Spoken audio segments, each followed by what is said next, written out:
ازيكم عاملين ايه؟ على طول بقى نخش في السريع كده. النهارده الحله اللي قدامي دي حله بلاك اند ديكر، شرحتها قبل كده وشرحت كينود اللي كانت عندي. والحله دي الحجم الكبير تقريبا داخله على 3 لتر، فهي حجمها كبير يعني عايزه عيله او بتعملي رز كتير، فعشان كده دي ما بستخدمهاش كتير قوي. لكن النهارده هستخدمها في رز، كوبايتين تقريبا ونص رز هحطهم فيها وهوريكي بيتحط فيها ازاي. وانصح طبعا لو عروسه مثلا ما تجيبش الحجم الكبير ده، في منها الصغير. انا عملت في كينود كل اللي احنا هنعمله دلوقتي في الحله، اصلا عملت في كينود قبل كده ظريفه الحجم اللي عندي. انا هنا غاسله كوبايتين ونص رز وغسلاهم ومصفياهم.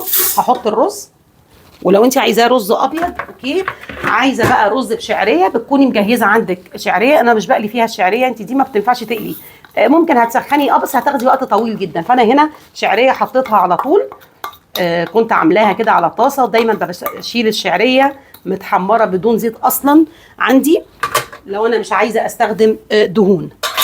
فهنا انا حطيت الرز والشعريه وانت المفروض تعمليها على البخار. في ناس بقى بتعملها للدايت فبتعمليها على البخار من غير اي حاجه خالص، لكن انا هنا مستخدمه السمنه في الشعريه فهنعملها بسمنه عادي. حاطه كوبايتين ونص، يعني هحط تقريبا 4 كوبايات.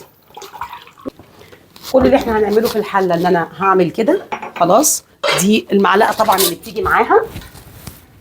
هحط ملح كده لما هكون هطبخ رز فقط، واسيبها على البخار. هنحسب الوقت بتاعها ونشوف الرز هيطلع فيها شكله ايه. كده هي منوره تسخين، فانا هروح منزله الزرار بتاعها لتحت.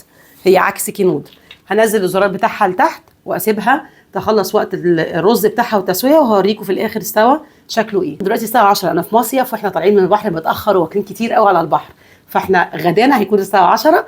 الرز محطوط دلوقتي الساعه 10، نشوفه استوي بعد قد ايه. كوبايتين ونص رز في حله بلاك اند ديكر. الرز خد في التسويه بالظبط تلت ساعه، وهي فصلت نزلت من الطبخ نزلت للتسخين تحت.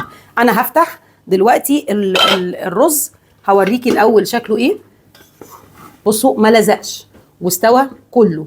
طيب في مرحله مهمه جدا في مرحله التسخين دي، لو انا عايزه اخليه ومش هغرف دلوقتي رز لازم اعمل ايه؟ لو انا عايزه اخليه سخن لازم احط معلقتين ميه كده واسيبهم بقى على البخار، اقلبه تقليبه واسيبه علشان ما يعملش قشره تحت او طبقه تبتدي ان هي تنشف وتبقى طبقه بسيطه جدا.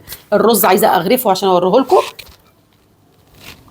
الرز زي الفل ومفلفل، ولما بيكون من غير زيت ولا سمنه بيبقى برده زي الفل، وبيبقى محتفظ بالحراره بتاعته زي ما طول ما انت حاطه دي وحاطه نقطه الميه اللي انا حطيتها المعلقتين. ده هيبقى للبنات اللي لسه بتشيط منها الرز او الستات اللي بتنساه على النار. جميل جدا. العرايس مش هيتحرق منك نص الرز وهيبقى زي الفل. شكرا واشوفكم فيديوهات تانيه على خير.